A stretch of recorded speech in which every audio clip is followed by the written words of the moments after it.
All right, legends, we're rolling. Paul says the roads are wet, so we've got the mud guards. I just added the mud guards to my machine. And let me turn everything on here. Let's go.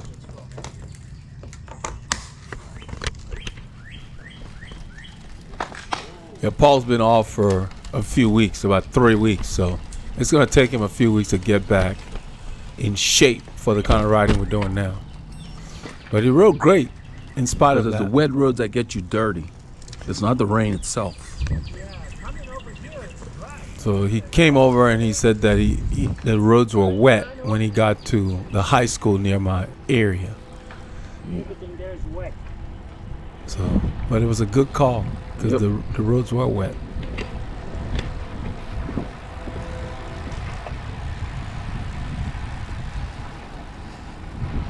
It's about 21 Celsius, but it feels really, really nice. It's a cool 21 Celsius. I actually walked outside with this jersey on to make sure it would be comfortable. Yeah. Because I'm going to wear these until it gets hot. Yeah, the forecast was higher once summer kicks in, they have to be retired. than the actual temperatures. It says 18, but it was forecasted on my phone at 21, which is 70 Fahrenheit. Try to hook up with Team RR. Yeah, see what you mean. You see the water on the side of the road. That's what gets you dirty, guys. That's what gets you dirty.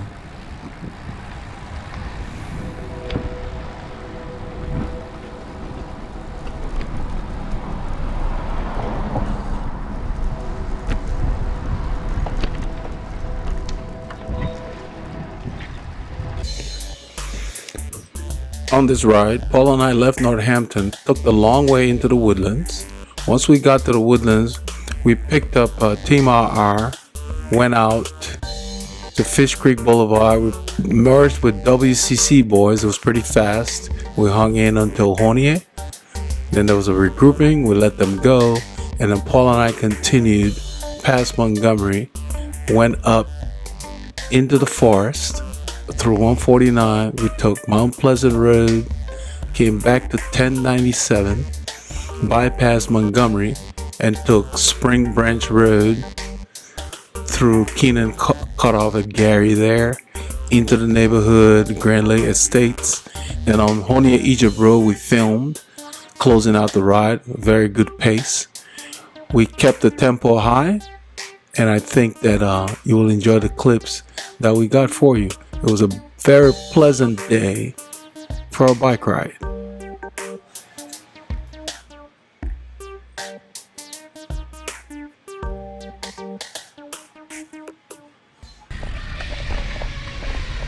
Hey, Mike. Good morning, guys. Good morning, guys. James, how are you this morning? Smiling? Hey, Chris. Good morning. Greg. Abby? Oh, Lilo. Just about ready to throw you. Oh, my God, and Bob. Jeez. That's Mark. Mark and Paul got in the parking lot before I did. No. I took a health break. Yeah. How are you? Good. I've been out sick. He got a flat, right?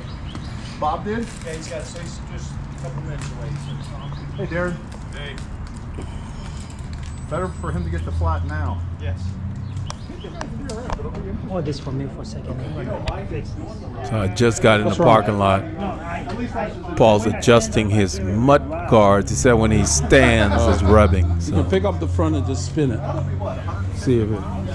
Hey, Greg. See if it.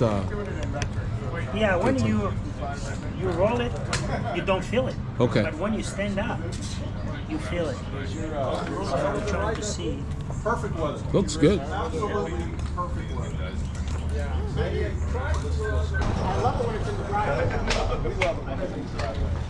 it's time to roll. Good, man.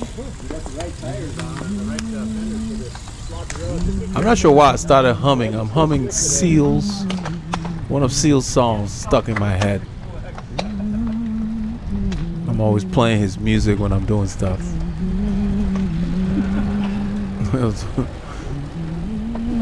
Paul says, you're harmonizing.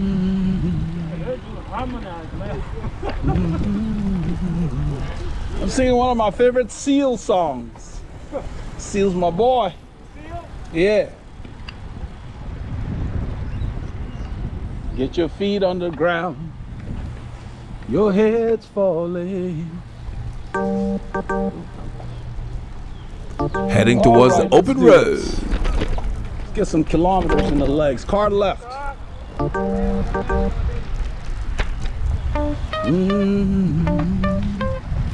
I had good legs on this ride. It's hard to know how your body's gonna do. I'm telling you to be careful. Like that's you're waiting for him to say. Yeah. We're ridden in rainstorm.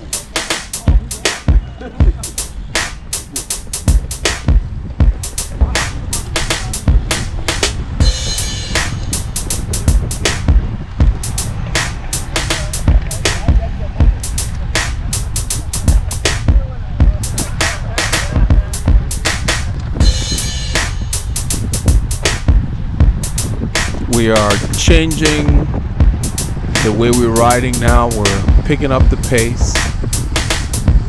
We're not setting any kind of goals as far as 100 miles or whatever. We're increasing our tempo because it's time to work on pre-season form. Spring is here.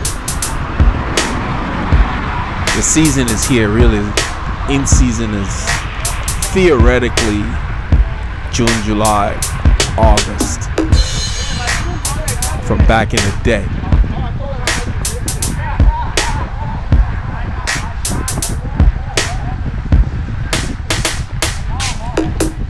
So we're loosening up our legs as we head towards the open road.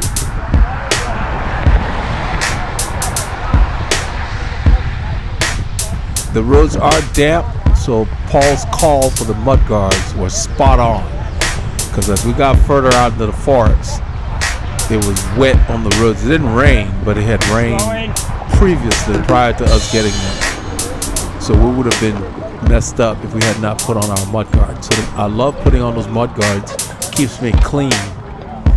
Keep your legs clean, your shoes clean, your jersey clean.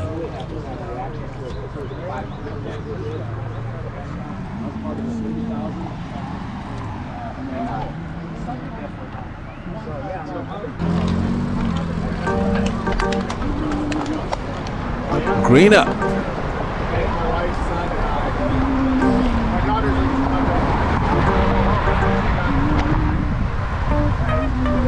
In a few kilometers, probably a couple of kilometers, Mo and his guys will join us as they're heading out. They come across us, and then we just end up riding with them into Honia. So the pace is hot and heavy. It's exactly what we needed. Paul wasn't ready for it, so but he hung in for a long while, and then you would hear him come up and give me the camera and let me know he's gonna back off. And then shortly after that, Mark calls for the group to regroup.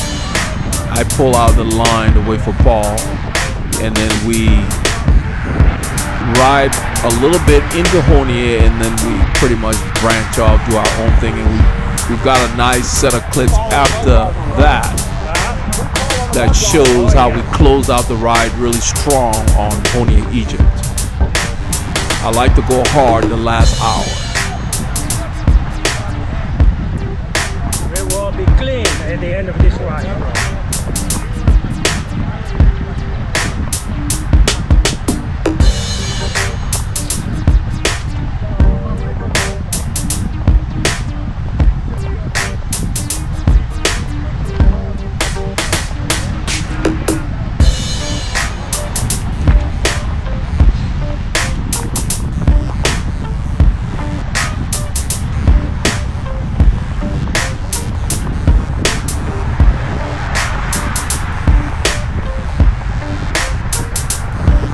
Wet like this and damp, I use the cleanest available pavement. So be aware when it's damp, glass can stick to your tire and work their way in. So definitely avoid any kind of glass you come across in the wet.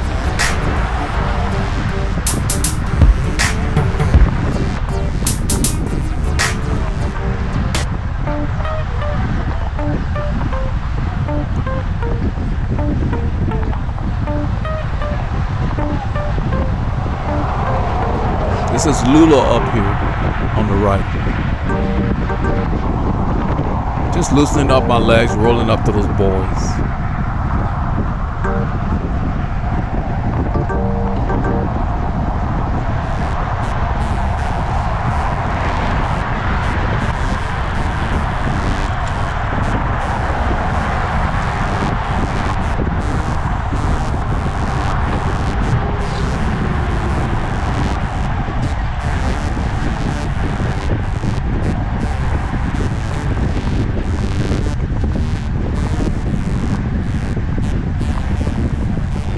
I've been getting a lot of questions about the power pod, especially once I put the pitot tube on there.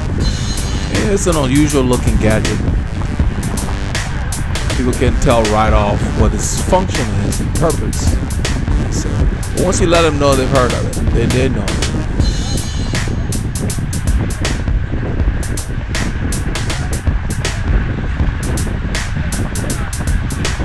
I just like that it's out of the way, it has no bearing on my fit, and it's easy to move from bike to bike.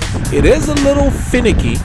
I've noticed that when you start it in the morning, it takes a few moments before it starts reporting power. It doesn't just immediately start reporting power. So once you get accustomed to how it works, it's pretty good. Every now and then, like any electronic device, it acts up and you gotta kind of reboot it.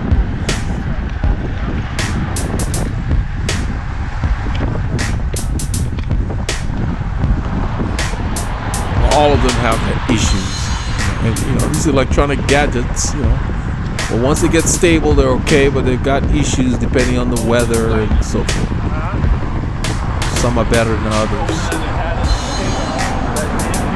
Oh, okay.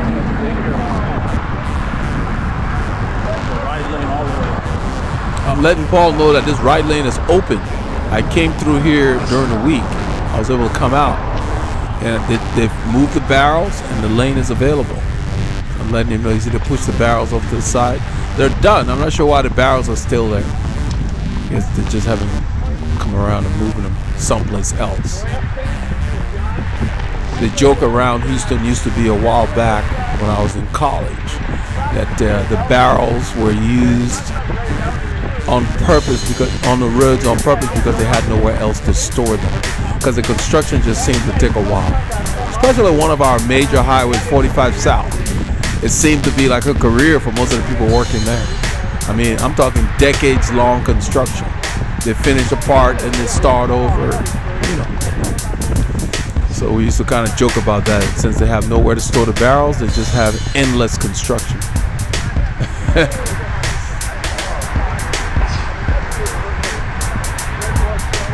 But that lane ends, about probably 500 meters after the corner, and it becomes a right turn only, which was already there for that.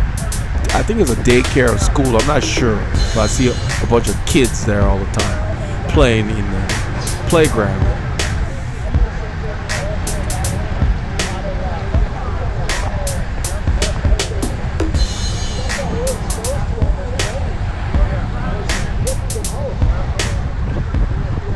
Whenever we stop at an intersection like this, I like to be in the middle of the lane where you see me here, not next to the lines, so that the cars that are using those other lanes, I don't want to be close to them. It's not busy right now, so it's not that much of an issue, but I give myself enough room. I think Mo is here at this point. I am not aware of it. I know Paul just turned the camera around and it was in time-lapse mode. We couldn't really tell, but in a little while I hear his voice. He comes up and he says good morning. He says, "Good morning, gentlemen." And so I was pleasantly surprised to see him. But Paul said he had heard his voice. He had heard him talking. So I think his group already has come up on us at this light.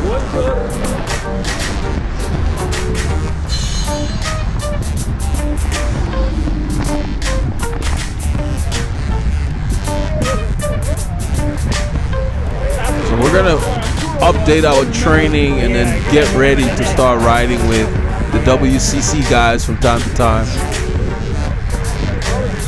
to, you know, increase our pace.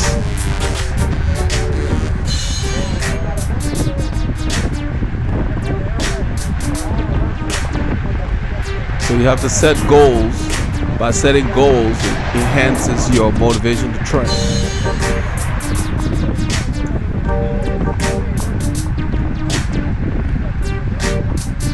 So even after we left the group, we were moving. We did not back off our pace. We just need a few weeks for my brother to get his legs under him.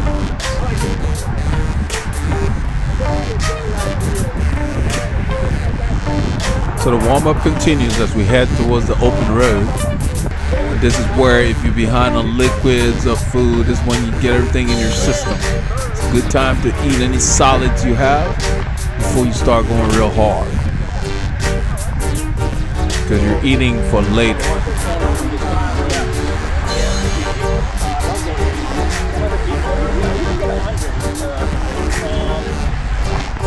The roads are very slick because they're down. So we're turning cautiously and taking wider lines. You keep that bike as straight as you can. It's not the time to get aggressive and start leaning the bike when it's very slick.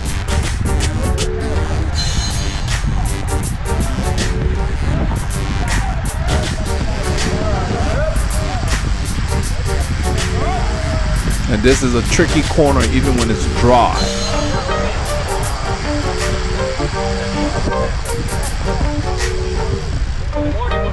So I put my weight on the outside leg, the one that's down. That keeps the bike upright. And I think this is where Mo comes up and greets us. I don't know he's here at this point.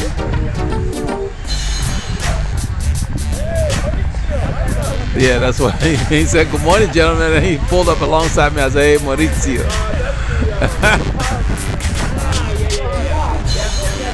And I think he asked me about these power movements. I said, I thought I heard your voice. Good.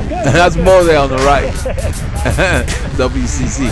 So the other guys in this group are behind. They're with us. They're probably in the back. You'll see them come around. So Paul said he heard him at the light back there. We've hit the open road. We call it the open road because you have few intersections. You get to ride for quite a while before you have to stop.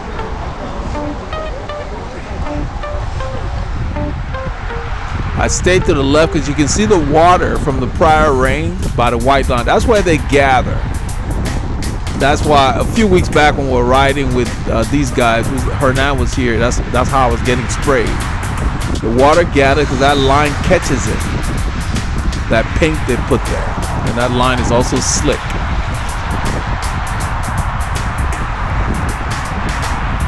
So most of the day with them, I stay right where you see me.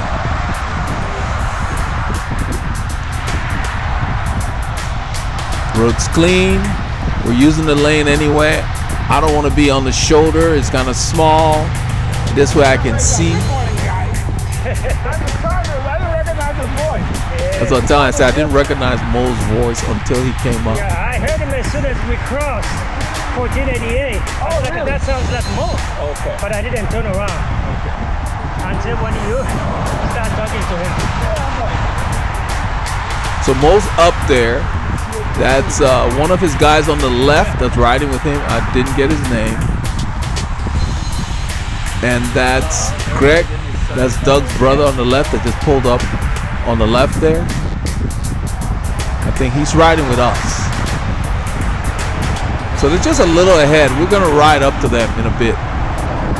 There's a bit of hesitation here. I'm watching that gap. And when we go down the hill, I'll end up closing it because it's like they're not sure if they want to ride with more than them or not, because they're right up there. And then more of his guys will come by in a little bit and greet us. Jesus and Peter will go by.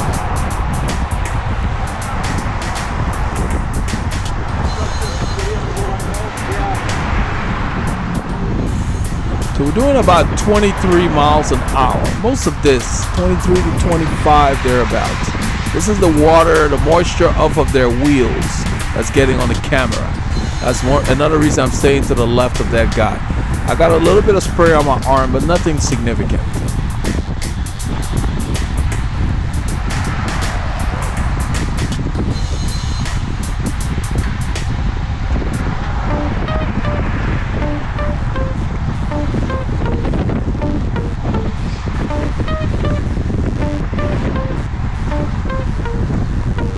Some days you just feel good. I felt good on this ride, so I kept my cadence high to really stress my aerobic system.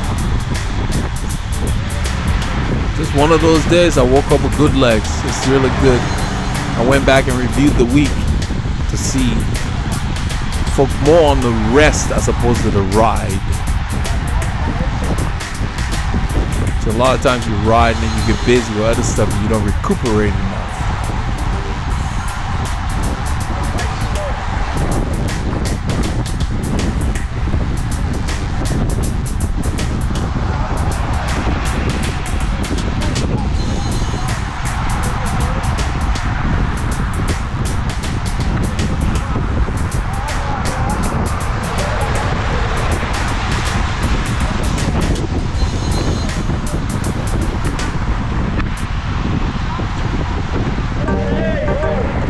That's Jesus on the left that just went by. You're riding up to Mo's group. They're just probably a couple of car lengths ahead. This is about where I go ahead and make my move because these guys keep leaving this gap. And I decide, well, let's just ride with these guys and get into Honier. So right here, I use the momentum I got from the bridge, about 31 miles an hour or so, and just go ahead and ride up to them.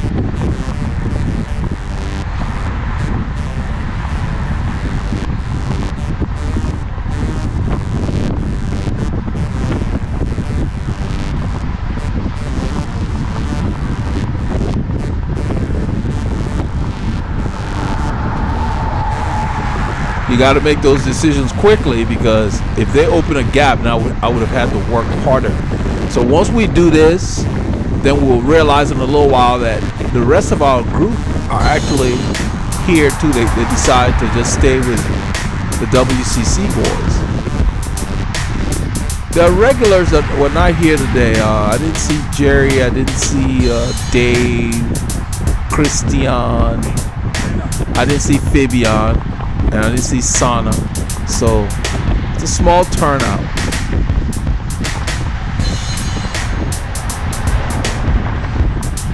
That's Jesus on the right here.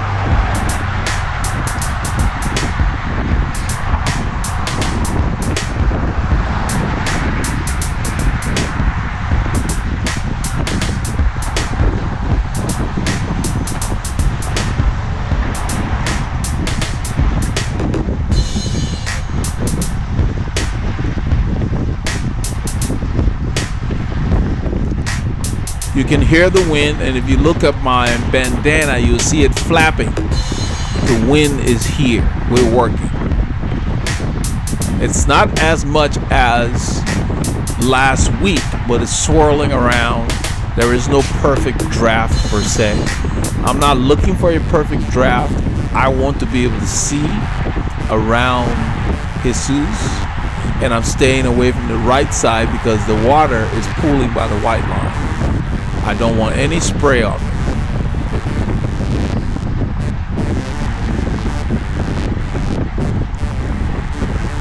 Because the roads are damp, but nothing's being sprayed unless the guys ride in a puddle or something like that.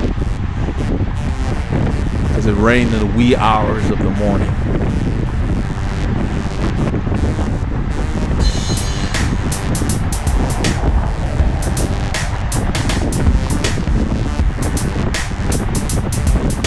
So the effort gets to about, I believe, zone 4. Not right now. I'm not in zone 4 right now.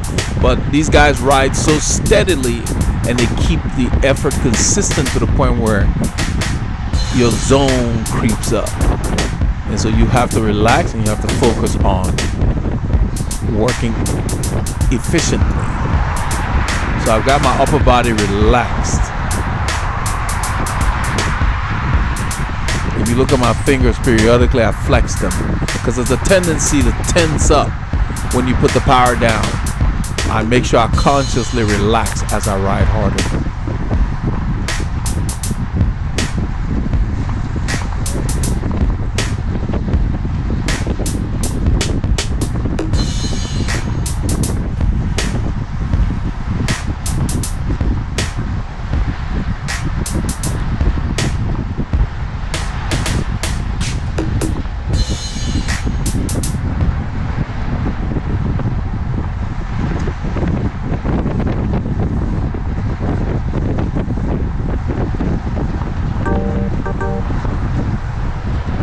That's Mo pulling off the front. So he was the one pulling.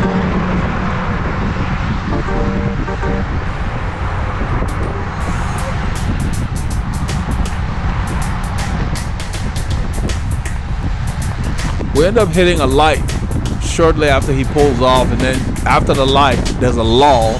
So he goes back up to the front to keep the effort high. It's a short light, so I don't think I even unclip. I just downshift and I'm ready. I'm in the gear I need to go when it changes.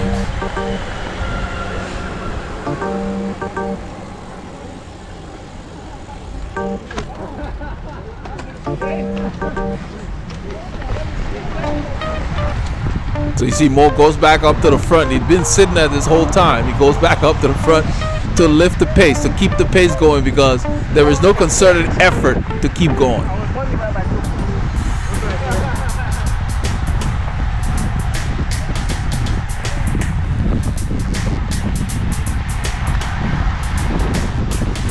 In a little while, this guy in front of me starts shaking his hand, and later on you will see him do hands free and shake both hands. His hands are getting completely numb. We're going up the hill. You see the effort. I'm right at sweet spot right now. The road goes up. I keep my cadence high.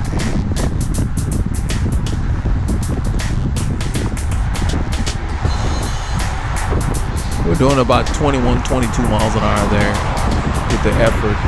It goes higher, but it's up and down, and these guys don't back off.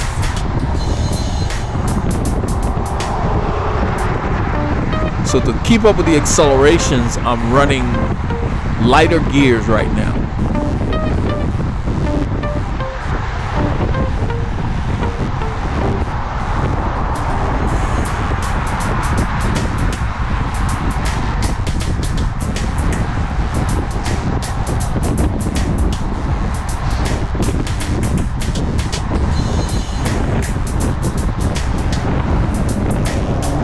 Doing almost 25 miles an hour into this wind on a false flat.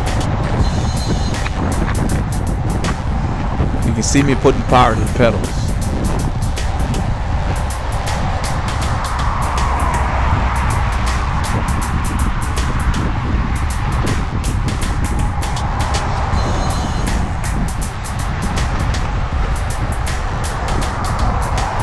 I don't scoot around, I don't move forward or back, I just pedal harder. Because I'm already seated where I need to be. I'm unzipping my Aero jersey. It's getting hot. Because of the effort right now and the fact that I'm in the draft. The wind's not hitting me much. So I unzipped it a little bit just to ventilate.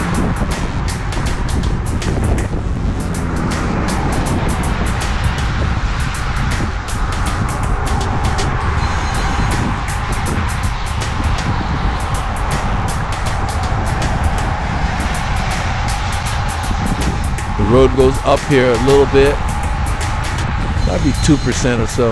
Yeah, it says 2 up there, 2 to 3%. It's short. Go through the intersection, it backs off. But you see, I'm keeping my cadence high.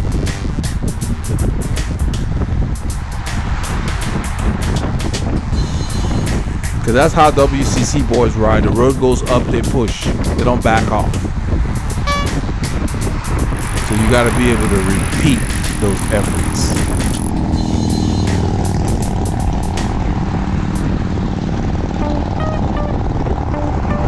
think Mo is sitting up there still. He pulled for a long time on this stretch.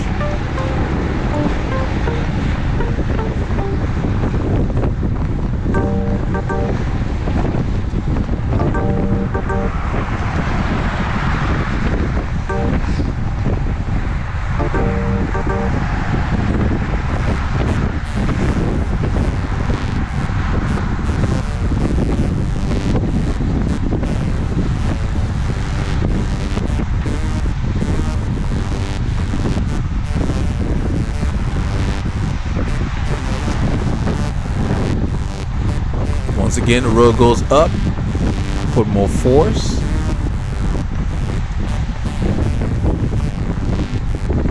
This is probably 3% or so.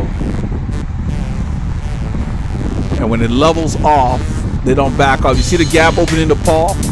The effort's getting to him because he hasn't been doing this for almost a month. That's a long time to be off. I'm not aware at this point. When we backed off, he rode back up to close that gap. And this is when he starts to think about, well, maybe I should just back off. He's had enough at this point. That's why the gap opened. And that's really what you look at when you're following somebody and the gap opens. You got to close that gap, go around them quickly.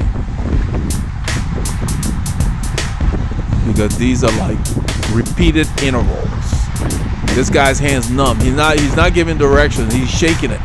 He's trying to get circulation back in it, in his hands. So he's got fit issues. Your hand should not be getting numb.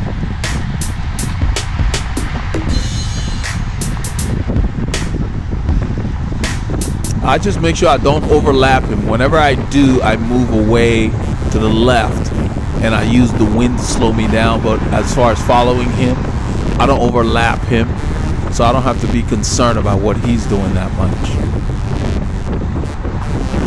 Now he drifts to the left. He decides he wants to be to the left. So his doing that did not impact me because I had my front wheel protected. And once again, the road goes up and we're pushing.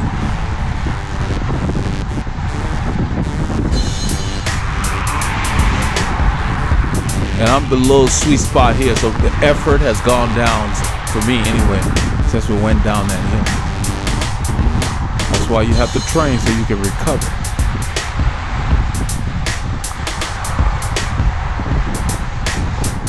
So he goes back to the right, I move to the left again. And once you're not overlapped, it doesn't matter when somebody's moving sideways. I think I'm gonna slow down a little bit. Yeah. So Paul gives me the camera here. He decides he's gonna back off the effort as we approach the overpass. I get the camera settled and ride back up. So it was the perfect time for him to give it to me before we hit this overpass.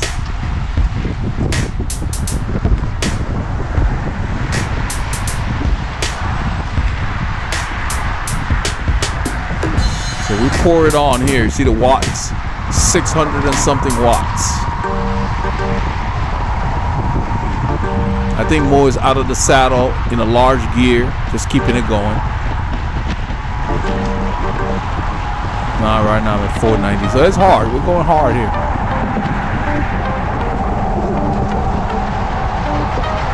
You see this guy body? Look at his body. It's not that bad, but there's a lot of extra movement. And that's why his hands are getting numb. He's cheating with his hands.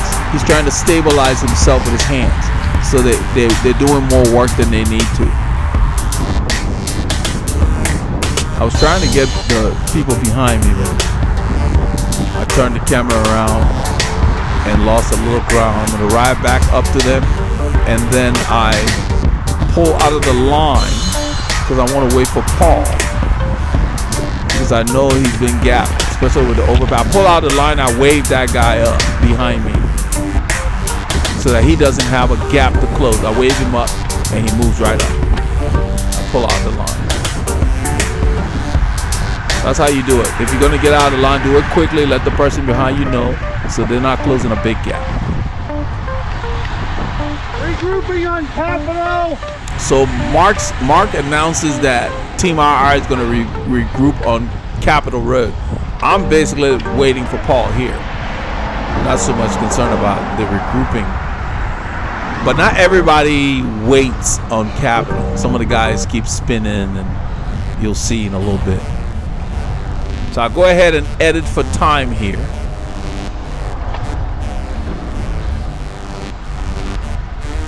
Paul's been off a few weeks. This is too fast a ride for him. Coming back cold. Yeah, and hooking up with the crazy fast guys today. I can see his light back there. Yeah, the camera didn't pick it up, but he's back there. He's got his front light blinking, so I see him. I speed it up here, time lapse. And just as I turn, you will see Paul and another rider.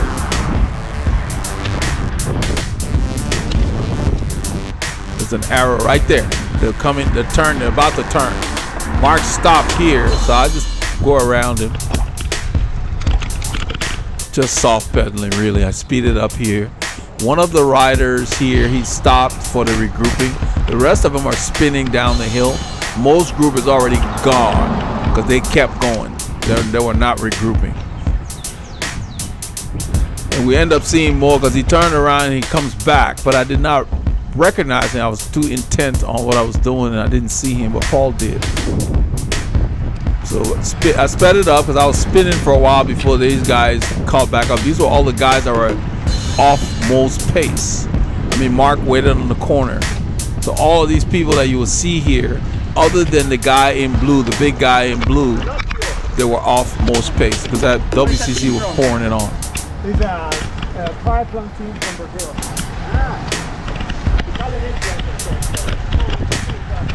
Hold on the right side all the way down.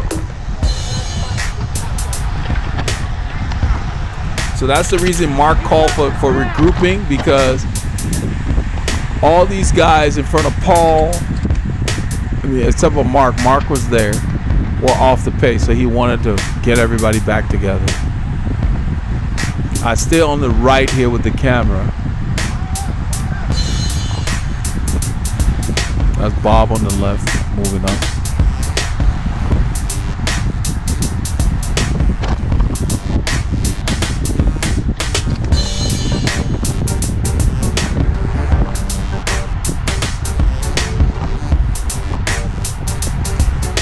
So our goal is to go back and start riding with the WCC guys. So the next few rides, we're going to start increasing our tempo to get our body acclimated. Get ready to hang in there longer and longer with them.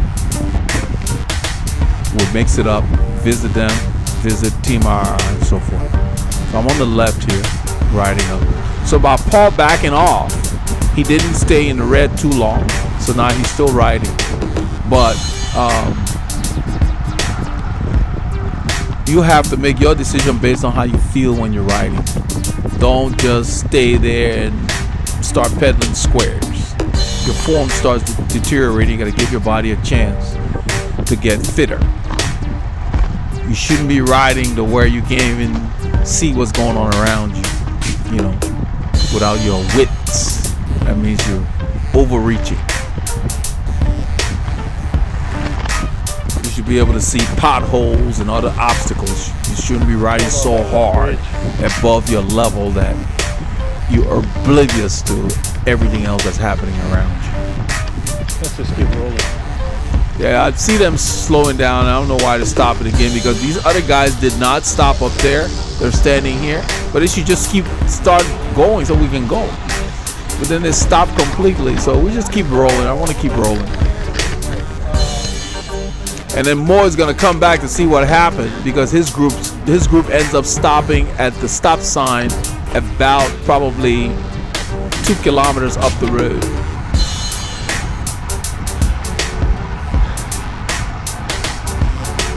So I thought that there were other riders on my wheel here at this point. I didn't realize it was just Paul, because I did not look behind.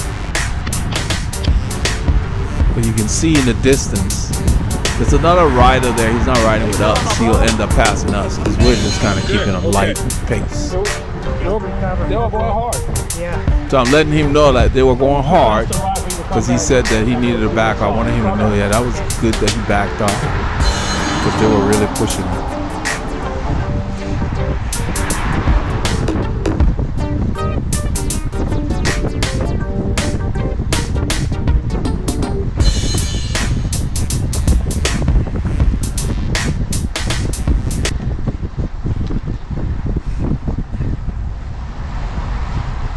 So in a little bit, another cyclist will come by on his trap bike and pass us.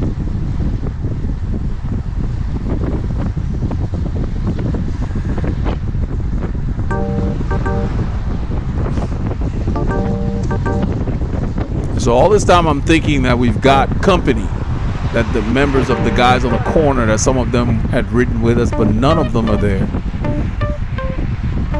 We don't know who that guy is.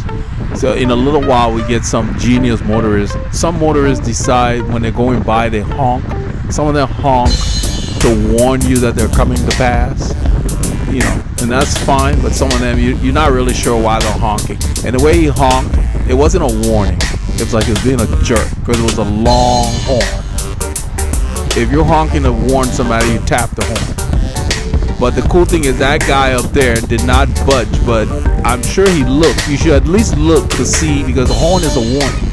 Look to see there's nothing going on, no danger. And then you just continue doing what you're doing. See, this guy passes without honking. You don't need to honk at me. You need to just pass. Unless I'm doing something dangerous that you want to alert me that you're coming by. This is the one that just being a jerk. That was a long horn. That wasn't a warning.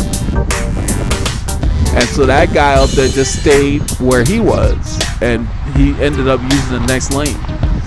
You know, a lot of these people, just common sense eludes them. That's more on the left that I just went. I was not aware. Paul told me about it. That was more.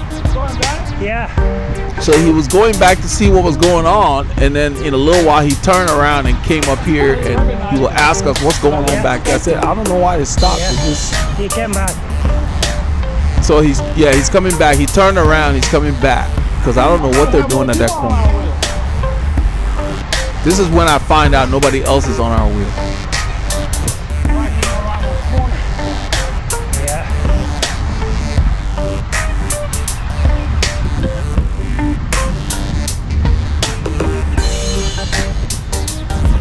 We kept rolling, and I kept the pace down because, you know, Paul had already backed off back there. So when somebody is trying to recover, you don't need to push right away. What's going on over there? They stopped. Yeah, Moses, what's going on over there? So they stopped too much.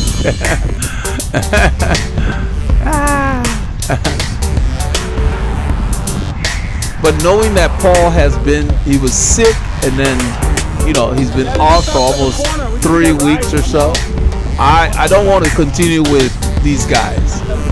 So this is Peter on the left here. We chat a little bit. I told him, I said, man, we just want to get it over with. Those guys stop a lot. Because he's wondering why they're over there. I said, I don't know. So we stopped at the top of the hill. So once you get to the other guys at the bottom of the hill, just keep rolling. So anyway,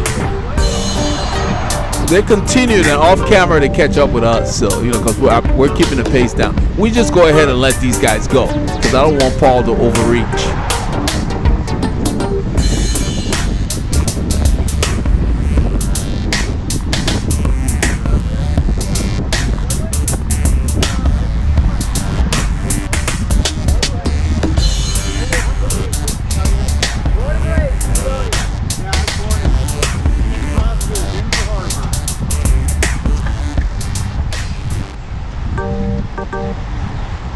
That's more up there. More makes it look easy. He's going up this thing. I think this thing is like 3.5% or so. And it's a good length.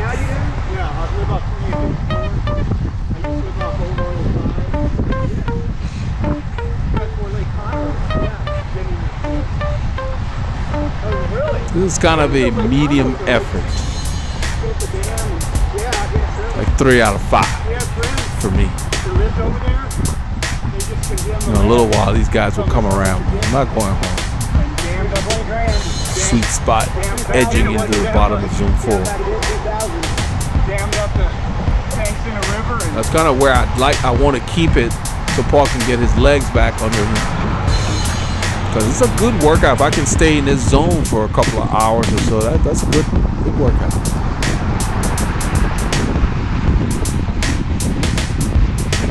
Slight downhill here, and then it's going to kick up just a little bump. Nothing significant. The guy on the left there that's getting the numb hands, in a little bit he's had enough. He's going to pull off.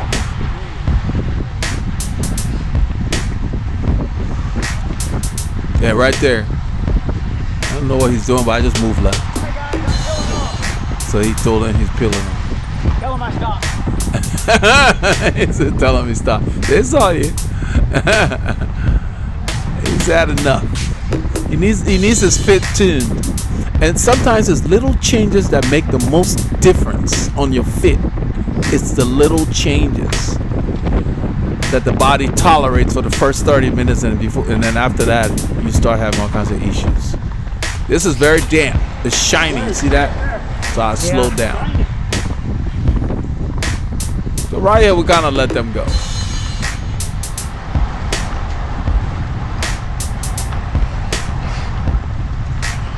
We'll join them in a few weeks when Paul's in better condition.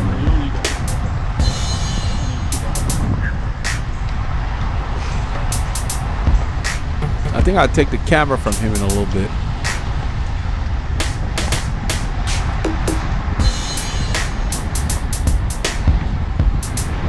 Yeah, right here. Got it? We're gonna wrap up our clips for this section right here. As we watch the WCC boards roll off in the distance, we're gonna do our own thing. Paul needs a few weeks to be able to do this kind of stuff out from the cold. What's left on the field? Honia Egypt Road. Got it. All right, my brother. So it's about 4 hours and 20 minutes into the ride. We're headed south. We've got about another hour and a half or so. Find the draft. I'm telling him to get in the draft, so we're gonna go. Since I'm keeping it steadier than the WCC guys, it will help him acclimate to the effort.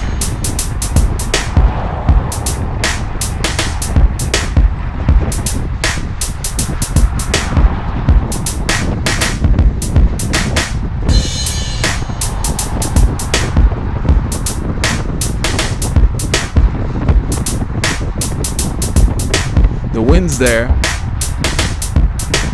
I just settled into a rhythm. I had already told him, find the draft.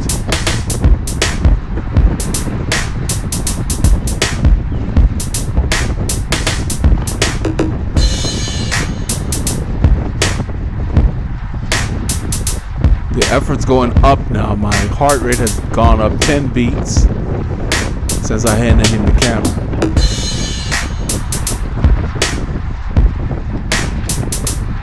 28 Celsius, almost 80 degrees Fahrenheit.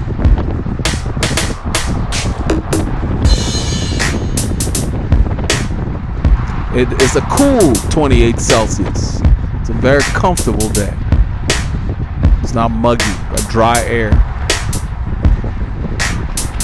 I use the mirror. I know nothing's coming. That's why you see how I position myself.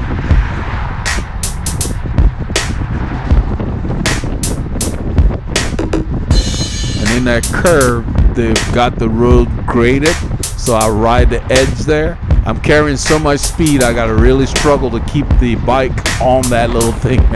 I lean a little more to avoid the ridges.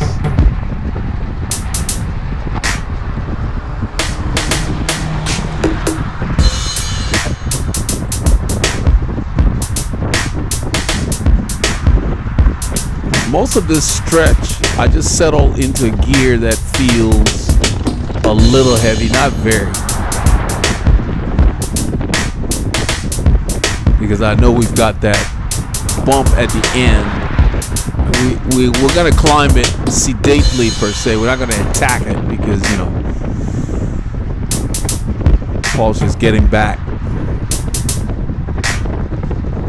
We're gonna ride it in a gear where we're working but not laboring.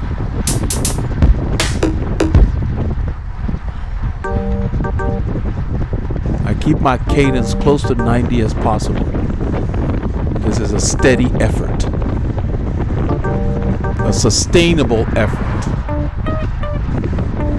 I'm a little below sweet spot right now. It goes up and down. The heart rate has to catch up.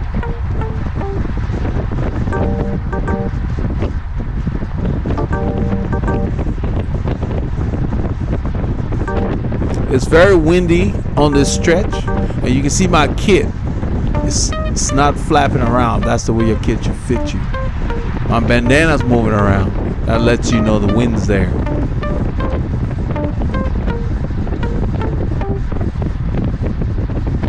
You can see the wind touching the base of the center pocket on that jersey. That's all you see, the little ripples. The rest of it is just steady. Makes a big difference. I pay more attention to that than wheels.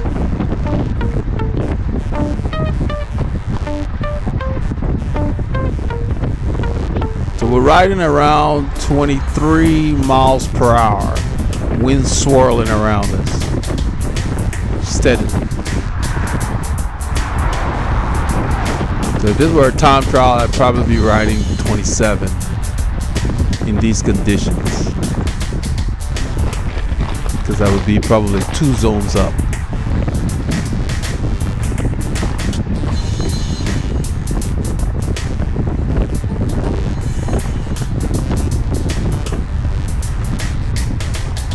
If you're not comfortable, it's hard to do this. It's hard to just sit down and ride.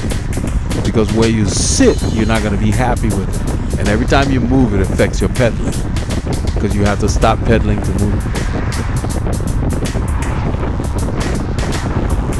So get your fit analyzed if you're having problems with it. It will enhance your cycling.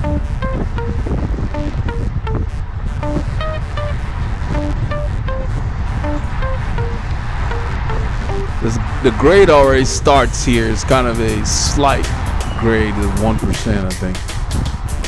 It's gonna start, and you feel it. You feel it slowing down. So I'm not gonna fight the gears. I'm gonna downshift, keep my rhythm the same, because I've got to deal with 2.5 kilometers of an incline coming with a couple of 5% pitches. So it starts right here. I drop to the small chain ring. You can't really tell because I drop in the back and the front to where my cadence doesn't change. If you notice, I'm going to try to keep it around 90, I believe. I think that was my goal. Keep it high.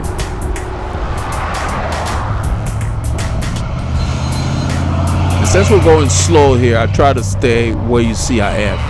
These guys can see around us easier and decide when it's safe for them to pass. I'm looking at them in the mirror.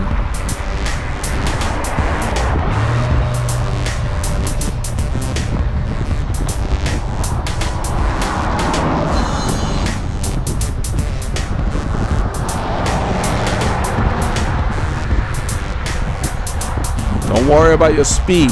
See, right now my effort is higher than it was back on the flatter part of this course. I'm actually right at sweet spot, probably about 3 beats. So it's the same range, and that's what's important. Whatever effort you decide to hold, that's what you want to focus on. So if you got a power meter, you can decide which watts you're gonna hold. I wasn't doing it by watts or anything. I was just doing it by feel. That's my primary thing. I look at those numbers later.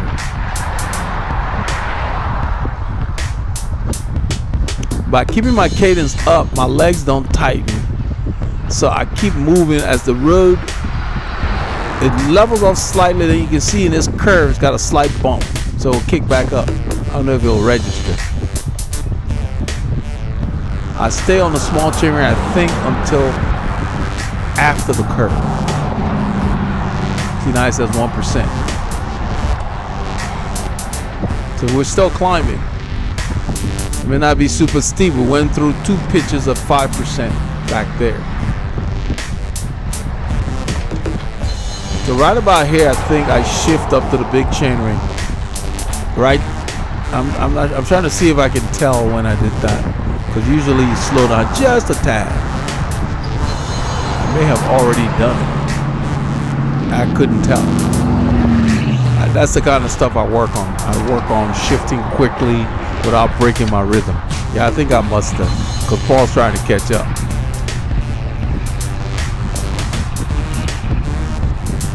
I thought I'd be able to tell. I just can't. That's what comes from practicing. I'm in the big chain ring right now, and this, as we approach, there is a street on the right there. Right there, that bump, I think it gets to 2%. Yeah, there we go. Look. Yep. Oh, is that 3? It kicks up, so you got to be in the right ratio when you get through there.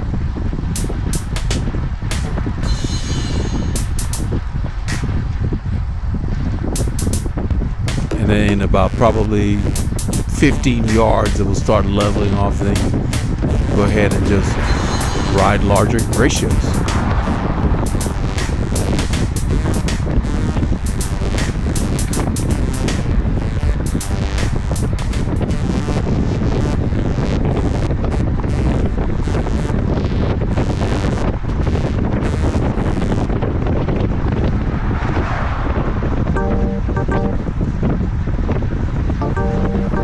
So even with the larger gear, as we turn in this curve, this road will go up. It may not register, but you feel it.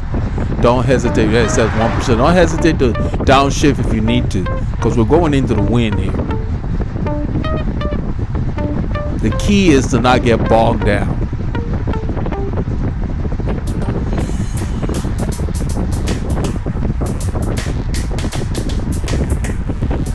I see a car coming as we push this curve. I go ahead and use the edge because that thing is kind of rough where they graded it. So it feels better there.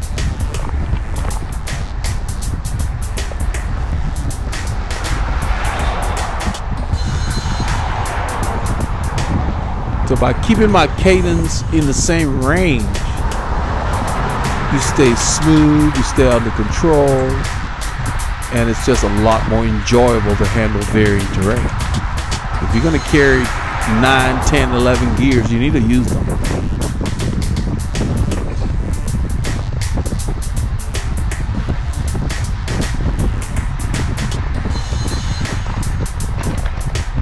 We're approaching 2978 Fish Creek from the Honia Egypt Community Road. You can turn right in red in Texas. I check the left, nothing's coming. I stay on the shoulder. I think I'm going to tell Paul we're going to go straight here today. I didn't want to go through the neighborhood. I wanted to just keep our effort going. We slow down too much in the neighborhood.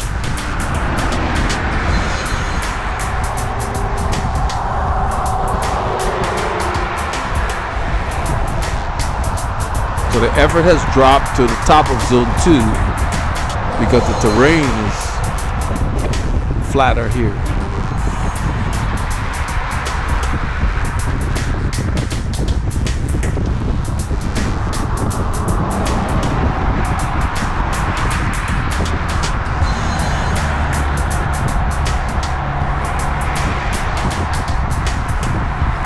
That's why I motioned to him right before there to let him know we're going straight.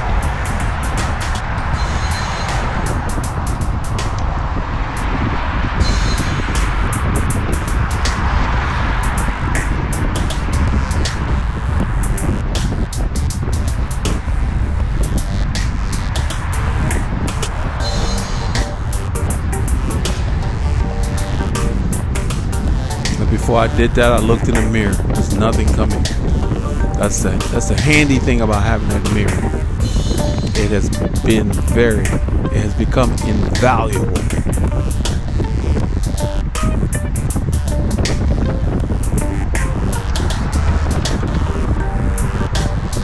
You can see the pace is increasing, but my body has not changed.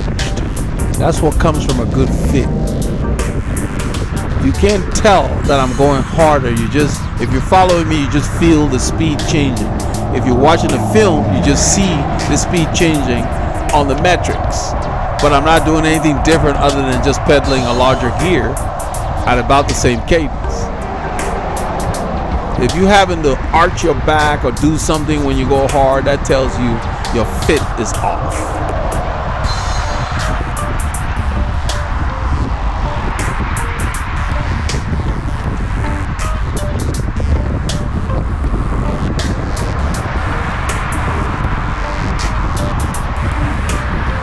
It's Saturday afternoon. Let's see.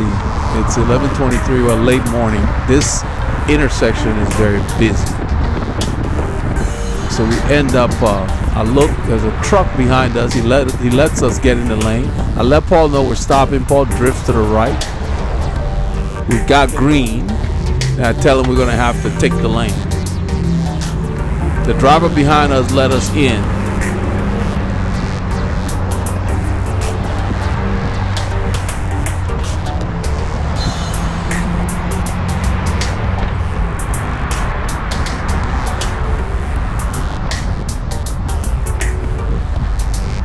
So we're gonna go a little ways and then move to the left. There's another driver coming. I was waiting for him to go, but he let us in. So I go ahead and take the lane. We're gonna turn left. So I thanked him. I told Paul to come on. And I will pull over to the right, and as the driver goes by, I will thank him for letting us get in there. We're turning into this parking lot to cut through and go to the research forest to get back into the woodland. Because of all the construction, we don't go straight here.